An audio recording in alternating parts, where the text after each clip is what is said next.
Back here at home, a major immigration-related case is going before the U.S. Supreme Court on Tuesday.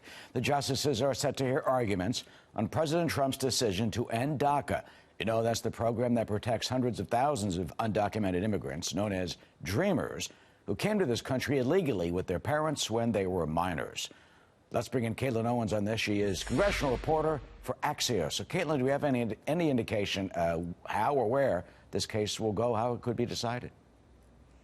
You know, I think that Tuesday's arguments are going to be really telling, as they, sometimes are at the Supreme Court.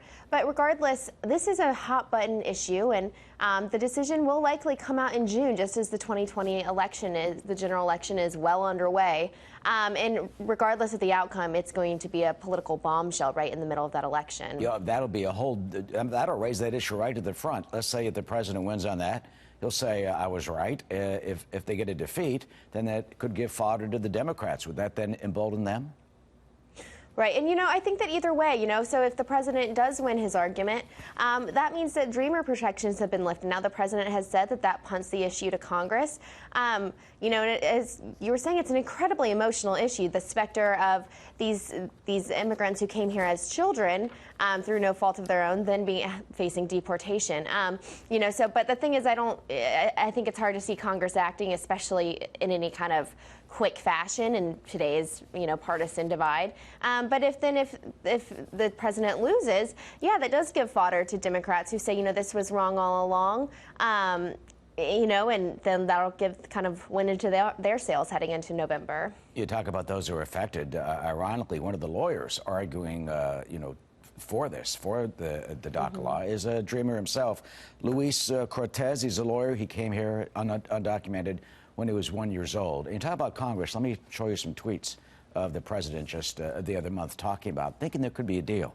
He said this in the tweet, quote, President Obama said that he did not have the right to sign DACA, that it will never hold up in court. He signed it anyway. If the Supreme Court upholds DACA, it gives the president extraordinary powers, far greater than ever thought. If they do what is right and do not let DACA stand, with all of its negative legal implications, the Republicans and Democrats will have to deal to let them stay in our country in very short order.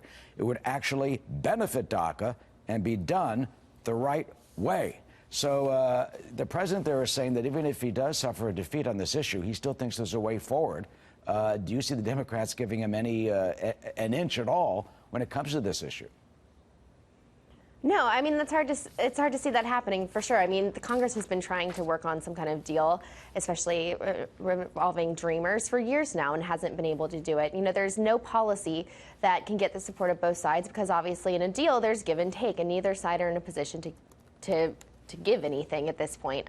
So, it's failed over the past few years. It's a court decision would change the dynamic, but still things are so partisan right now and the parties are so far apart from each other on the issue of immigration. I wouldn't hold your breath waiting for Congress to strike some kind of deal. Yeah, let's look at a recent poll that shows the overwhelming number of Americans are in the DACA's, the Dreamers' corner. 73% say they want to allow the Dreamers to stay. 24% oppose. How does that then play out in terms of the president's campaign strategy? Now, so the Americans that oppose Dreamer protections and allowing them to stay in the country, those tend to be the president's base.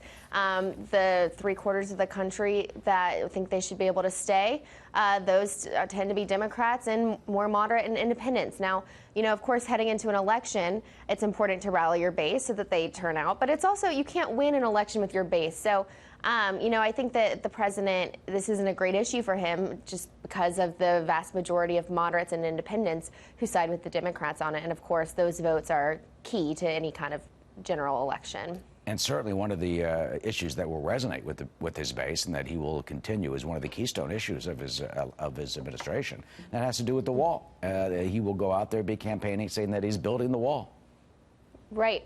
Right. And, that is something that he will surely talk about. And it's, I think that this message right now, we're in primary season. Democrats are fighting each other on a lot of different issues. But this is going to be one of those things when we head into the general election that it will be a stark contrast between the two parties. The president will talk about his wall and Democrats will surely talk about some of his unpopular immigration proposals, such as ending DACA, family separation, just all of the other border-related things that have come out.